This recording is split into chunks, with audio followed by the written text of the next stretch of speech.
Good morning, YouTube. You were on the lifeboat. This is spilling coffee. This is Captain Calhoun speaking. What's going on? Welcome in. I'm gonna clean. I'm gonna wipe this up real quick. Happy Saturday. We are in the weekend. It's the weekend. We made it. Hopefully, this message is finding everybody well. I'll tell you what, this morning, last night I slept pretty darn good. Well, maybe that's not true. I slept better than I did last night. Not the best, but I feel good today. I feel good right now. Feel good enough to shave my face, that's for sure. And I've been listening to some William White this morning. Mr. William has speeches on YouTube, and after all of this reading of his paperwork and listening to him do speeches, I still don't know what his qualifications are. He's just some sort of scholarly individual, as far as I'm concerned. I'm sure that he is qualified in some actual way. Maybe I should figure that out. But regardless, I'm excited to share some of these ideas with you. We've been talking about his. We've been reading from his one paper, definition of recovery, I believe is what it's called. Here, I have it right here. Addiction recovery, its definition and conceptual boundaries. So that's what we've been reading from, and that was written October 2007. I was just listening to a speech from 11 years ago, so far before this. And it's pretty interesting. Wait, is my math wrong?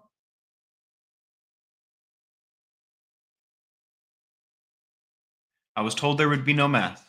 Kristen, Melinda, good morning. Jacqueline, Fragmented, Rona, hello, hello. Joanne Adams, Jacqueline, Cindy G. What's going on, guys? Welcome to the boat. Jeremy, Kevin, always a pleasure, y'all. But it's interesting. I seem to have only been able to find stuff that this guy has put together from a long time ago. I wonder what he has to say today. I wonder because I tell you what, this thing I was listening to, he's giving a speech, a presentation, and again, it's from 11 years ago. But he's talking about the history of addiction recovery and how we treat it as a society, and the conclusions we've come to today. And when I say today, in that speech, it was 11 years ago, was today, right? So I wonder, with all the history and all the changes that we've gone through, and it's very colorful. I highly would recommend listening to it. I wonder what's happened in the past 11 years, right? I wonder what's happened on the more recent times, because we've been dealing with addiction recovery in, at least in the United States, since, trying to remember what he said in that speech I was just listening to, since like the 1800s, from what I understand. Don't quote me on that. I'll have to go back and listen again. But for a long friggin' time, though, for a long, long time, electroshock therapy was thought to possibly speed up the withdrawal process at one point in time. Lobotomies were given to people like us as a form of treatment. I think that we have come a very, very long way in understanding addiction and recovery, at least in the in these terms. Cat Dam, hello, hello, Eva, Anne, good to see you. But yeah, that's what's been on my mind this morning. Just kind of getting educated. Um, Millie the Dandelion, hello, hello. I tell you what, I was. It's funny what we were reading from yesterday is entitled something something definition of recovery, right? And its boundaries. What I was just listening to, he attempted to define recovery, um, and it looked something like this. That's not the button I wanted. It looked a little something like this. Good old fashioned paint. So he has the definition of recovery at the top, right? Where's my? I need a different clicker here. Do I not get a different clicker? That's fine. Anyways, so he went on to say, like, initially sobriety, right? Diagnostic remission is the scientific term for I had this, I no longer have this, right? So what he's saying is initially it was measured in, maybe we can use a highlighter. That'll be better.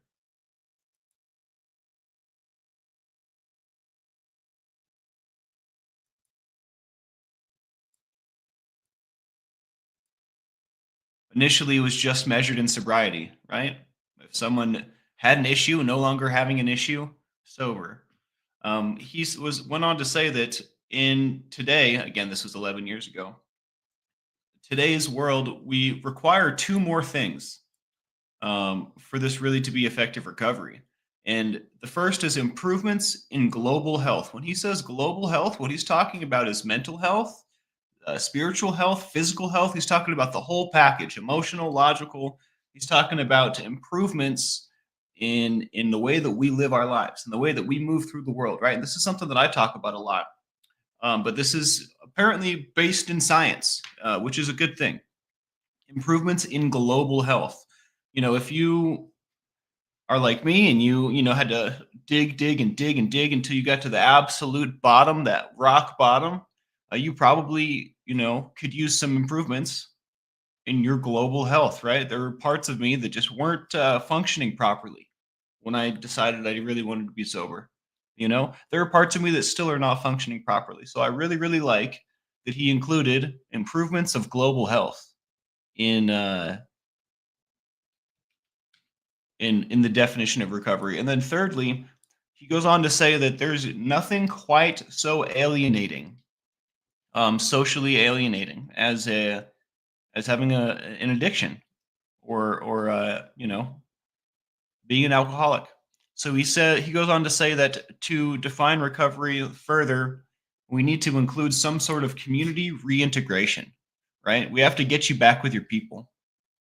Now, we talk about connection on here all the time.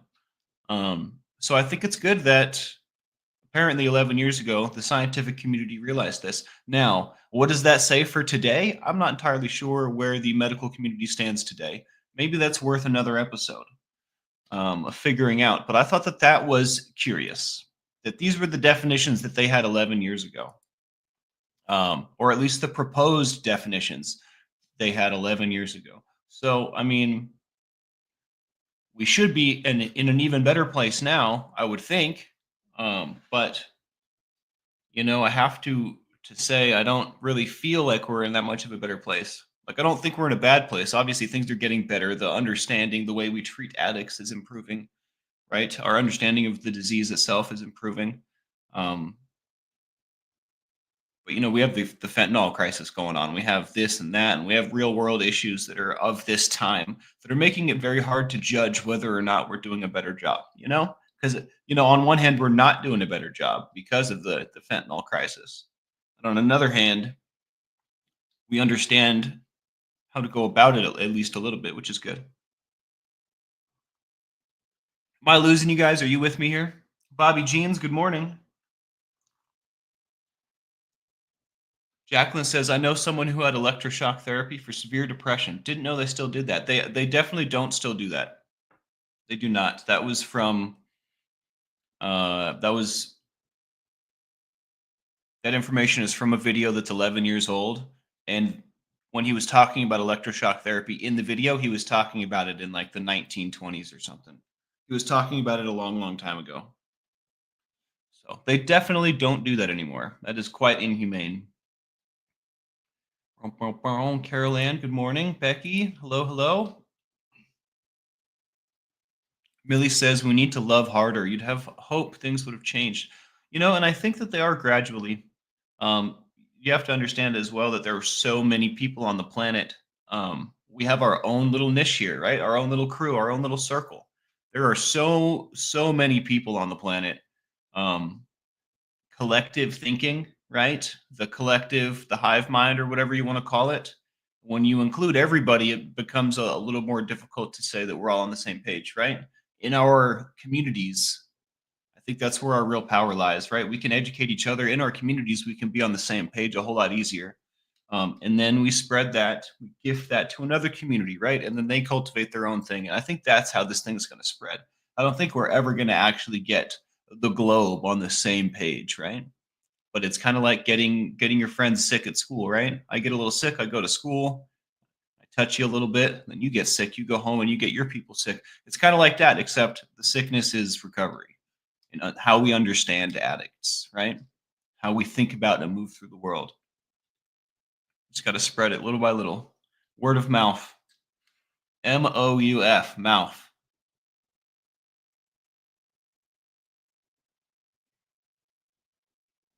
And maybe I'm wrong about that, Jacqueline. He could have been talking about more recent than that. I'm really bad at remembering dates. Dates are not my forte.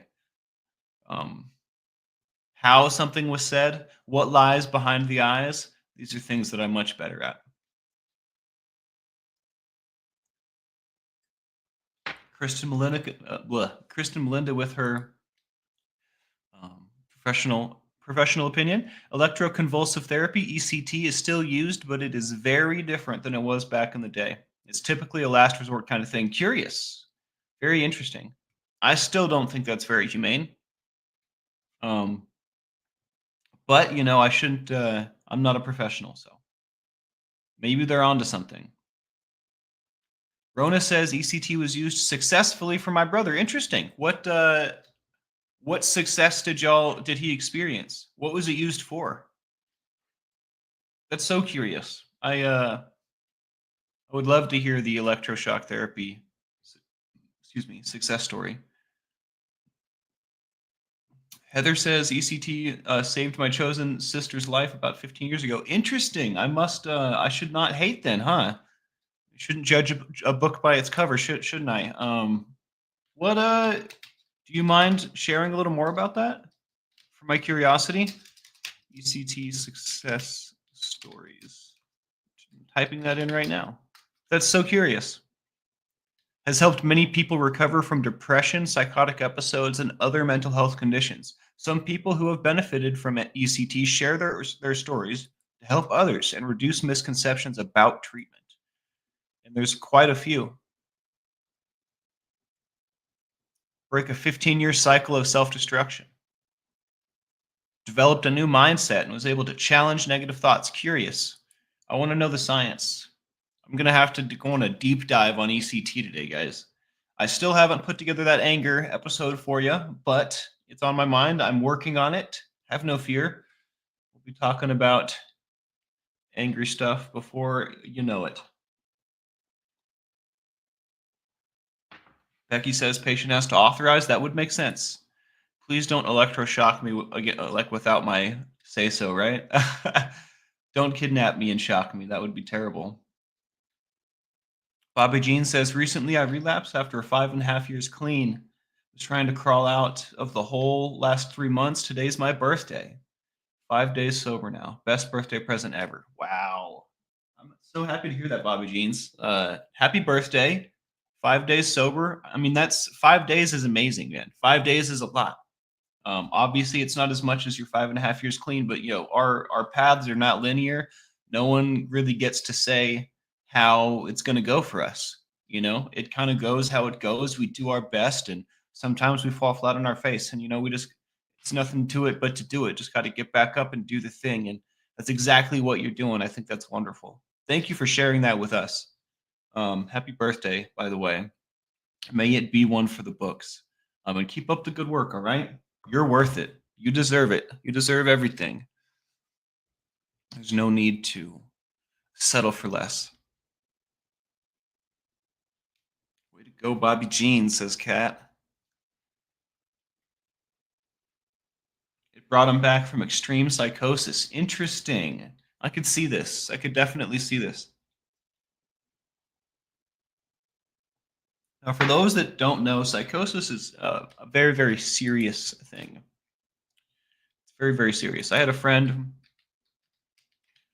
probably shouldn't name him, good friend, more on the not really anchored in reality all the time side of things. Love him to death. I don't know how he's doing these days, but he would have periods of psychosis. We were roommates for a little while, and I have to say, I was very we bunked well together. But he would definitely have periods of complete disreality. Psychosis is a condition that affects the mind and makes it difficult to distinguish reality from what's not real, right? Similar to schizophrenia in a lot of ways.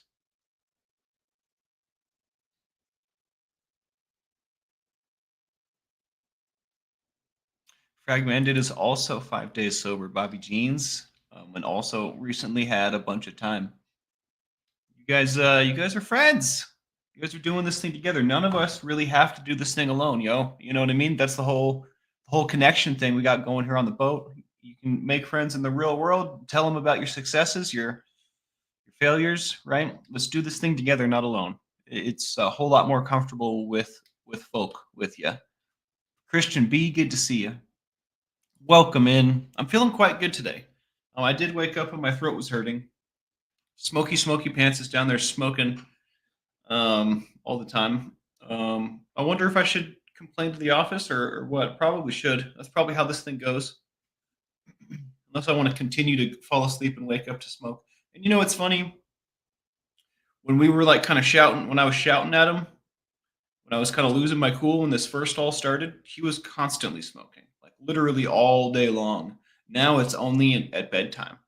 So I wonder, like, still not okay, right? Smoky smoker pants.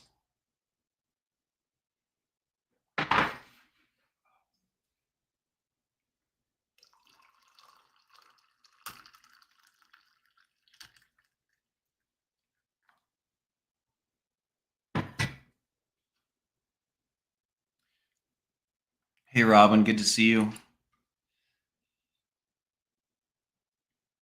Yeah, it never really stopped. Like, it kind of like slowed down, but you know. So I'm actually going to do that math because I feel stupid real quick, and I'm going to use a calculator. 25 minus 11 is 14. Minus 7, 7. So what we're reading is 7 years older than what I was listening to this morning. So this paper is like 18 years old. Did I just do my math wrong on the calculator? There's no way, right?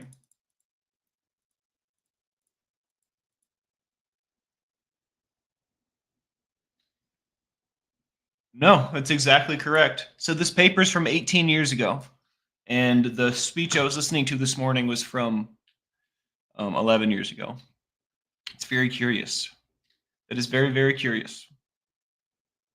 I was, I want to say in like second or third grade when this, or wait, no. No, I was like a freshman or a sophomore in high school when this was written. The last part we were reading.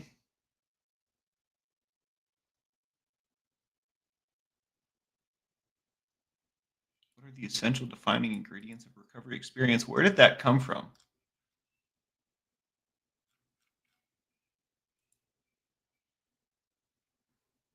Complete and enduring abstinence.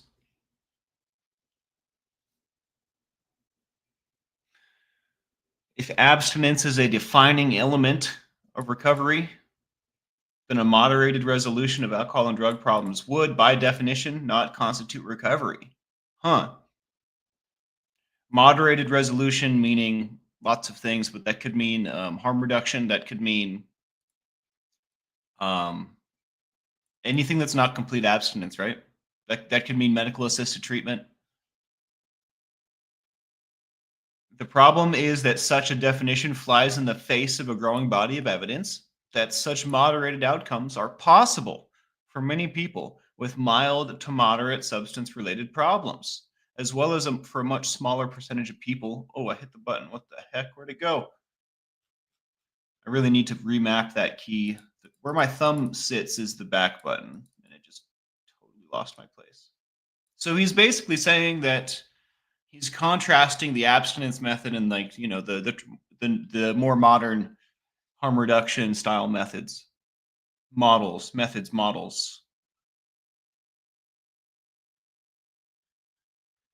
Moderated resolution of alcohol and drug problems seems to be most common among persons with less vulnerability, no family history, later development onset, lower problem severity. I don't know if I agree with any of that. But, he seems to be the educated one. Reactions to any such suggestions are likely to be very strong from the field's professional. Let's move it over here so I can look at you guys. From the field's professional and recovery advocacy constituencies. So I think we read that yesterday as well, right? Obviously, the professionals in the field that have been around for many years are probably not going to like the non-abstinent method, is what it's saying. Moderation was a strategy that had not worked for early AA members. They made no effort to deny that options to others.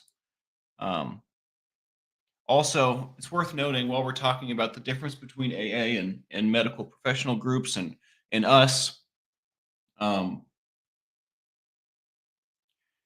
AA became a very exclusive, kind of like a private club, right?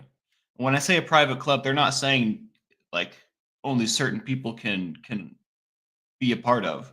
What I mean is that like they're very private groups, and they have been for a very long time. Anybody that qualifies can go, right? And to qualify, all you just have to be an addict. And really, to be an addict, it doesn't take a whole lot, right? If I'm struggling with drugs and alcohol, I can go to AA. Like, that's the deal. They really welcome everybody. So, like, what do I mean by private? Well, it's pretty exclusive in the fact that, like, the knowledge that they have and that they share, they're going to share with people that they deem. It was so funny the way that he worded it. Upstanding drunkards. You know what I mean? Like a real drunkard. But they said it in a way that it's kind of like uplifting. But the point is that like if you, in order to get everything you possibly can out of AA, you really have to be a hopeless individual. You really have to be deemed like a real alcoholic by your peers in AA. Otherwise, you're not going to get those downloads. So you're not going to get that companionship. You're not going to get that information. And that's just my experience. Upstanding drunkards. Pretty funny phrase, right? But for real, I think because of, and in this paper we were just reading, he described it. Where'd it go?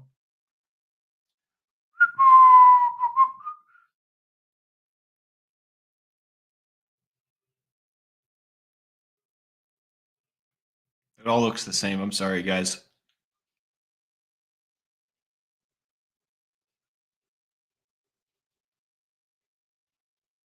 Moderation was a strategy that had not worked for early AA members. I think that fact is what cultivated this private, this kind of like closed circle kind of feeling. Because the people that had found success in AA had not found success other places, and then this moderation strategy wasn't working, right? So they kind of close. And anyways, I'm only saying all this to describe that it's portrayed as very open, but it's actually quite private. Even if you're at an AA meeting, you might not be welcomed in. When I say welcomed in, I mean like to the inner circle, right? I'm not saying that there's stuff going on behind closed doors that nobody sees. I just mean that like to really get that knowledge share, to really get that sponsorship like you deserve, you really need to be judged as a proper alcoholic. I just think that's interesting. I think that's very, very curious. Have you seen the movie My Name is Bill W? It gives a history of AA. It's older, so maybe harder to find. I have not, but I do enjoy ancient AA literature and stories. I have right here a Dr. Bob and Bill speaker tape from 1948. It's a very grainy listen, but very, very interesting. Some of the stuff that guy says is just so profound. So profound. I would definitely be willing to check this out. I'm going to write that down, Kat. Why are my sticky notes not up? We don't need this one. We don't need this one.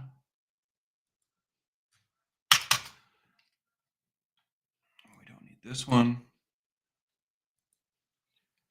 My name is Bill W. Movie. Went to a meeting once. Says, good to see you, synchronized souls, by the way. Hello, hello. Good morning. Went to a meeting once, and it was way too intense, but they were kind folk. I I owe a lot to AA. I'm a big fan. They saved me. A lot of what's in my toolkit today was put there by AA. So I'm not trying to talk mess at all. I'm just I one of my favorite things to do is to figure out why things are the way they are. Like what makes people tick, right? Figuring out the why of things is something that I really, really enjoy doing. So I wasn't trying to talk mess at all. It's just curious the way things are and why they are the way they are. What's a proper alcoholic? Asks Christian B. Like if you were a functional one, would that still count? When I say a proper alcoholic, I mean like that is a good question. There's some sarcasm in there, right? When I say a proper alcoholic, I guess the only thing that qualifies you to be proper is just absolutely hopeless. You know what I mean? Just like a real alcoholic. When I say proper, it's more of a joke. It's not like I don't necessarily mean that they were functioning. In fact, quite the opposite. They were like really, really, really alcoholic. You know what I mean? Is that making sense? I'm not trying to say that there's real alcoholics and fake alcoholics. What I'm saying is like you see someone that's sick and then you see someone that like can't breathe, they're so sick, right? That person's really sick. Like that's what I mean by a real alcoholic. That person's really an alcoholic. I just mean that I was trying to say that the more hopeless you are, the more help you're going to receive in AA. Don't quote me on any of this, but that's just so we're on the same page. That's what I was intending to say. Krista Melinda says, I guess AA became for people who could not use moderation effectively. The bummer is people who need it can't get treatment or care because they have been able to quit yet. You know? And I think that in a lot of ways, alcohol and drug addictions can be like treated together. But in this particular sense, I think they need to be separated, right? Like opiate addiction and benzodiazepine use and like certain substances, and I mean alcohol as well, can be deadly in withdrawal. But I just think that the way that we treat opiate addiction is far different than the way that we treat alcoholism, right? And I think that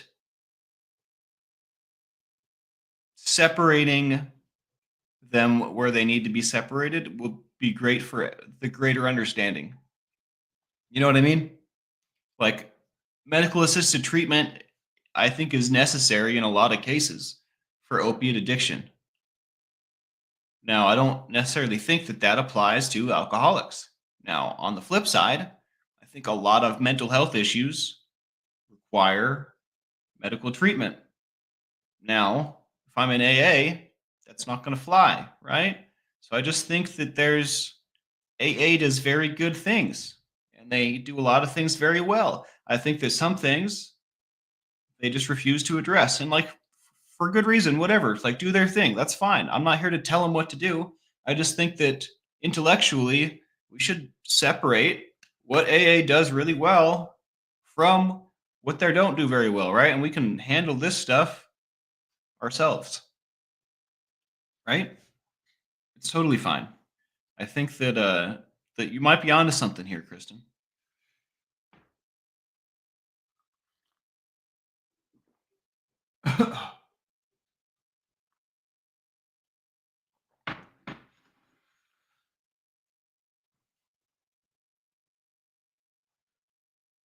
Free drugs in Scotland.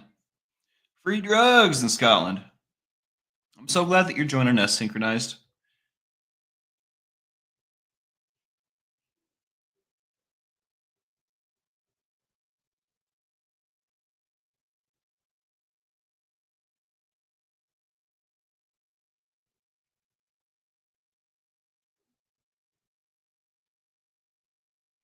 Let's get some ones up for those that lost the fight. Let's get some ones up for anyone out there that needs a little extra help, a little extra love. Anyone out there struggling today.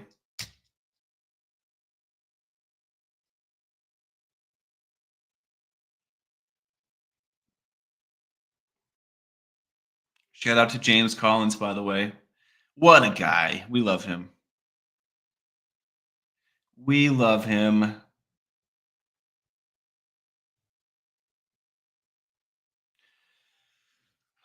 I wonder if my throat's going to hurt tomorrow too. My throat's starting to hurt a little bit, so maybe I should wrap it up. I want to spend all day with you guys, but I need to be conscious so that I can continue to run this marathon with y'all. Every day sober is a blessing, says MP. I agree 115 million%.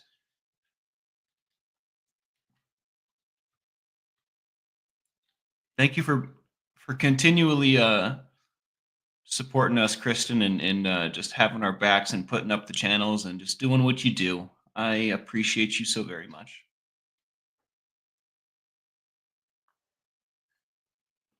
Synchronized, you also, if you want to, you don't have to, but if you want to post your channel, you're super duper welcome to. I support it. Don't hurt that voice, Cat. Be careful and stay safe. Absolutely. I'm going to get out of here in just a second. I just miss you guys so much. When I turn it off, I'm just going to kind of soak you up for a second. Majesty, good to see you. Jane, much love. Anne, what's up, guys? Barbara. That cute little puppers. Yeah, that's right. I need to go have some tea. I ran out of the tea that Roberta sent me. I'm going to have to go get some more. This stuff is fire. Jason P, what's going on, big dog? I've missed you. Good morning, Spanx. Can you please let Reese know her tea was delivered? I hope you feel better. I can definitely do that. Thank you for your well wishes.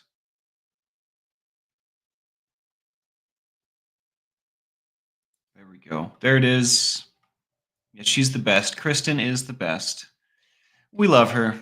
We keep her around, you know. Okay.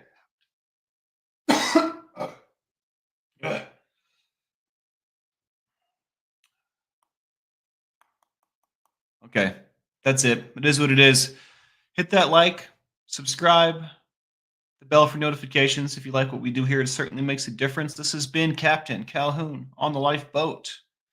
You guys have a wonderful day, all right? Be nice to yourself. Be good to yourself. You deserve it. It's the weekend. Put your feet up. Leave them there for a little while.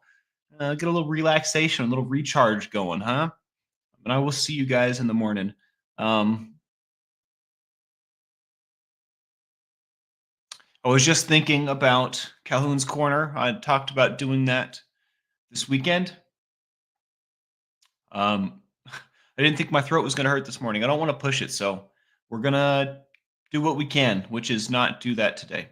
So much love, y'all. You can always email me at tlbcalhoun@gmail.com. You can always reach out to me in the comments section if you have any suggestions, questions, anything of the sort. Much love, guys. Peace.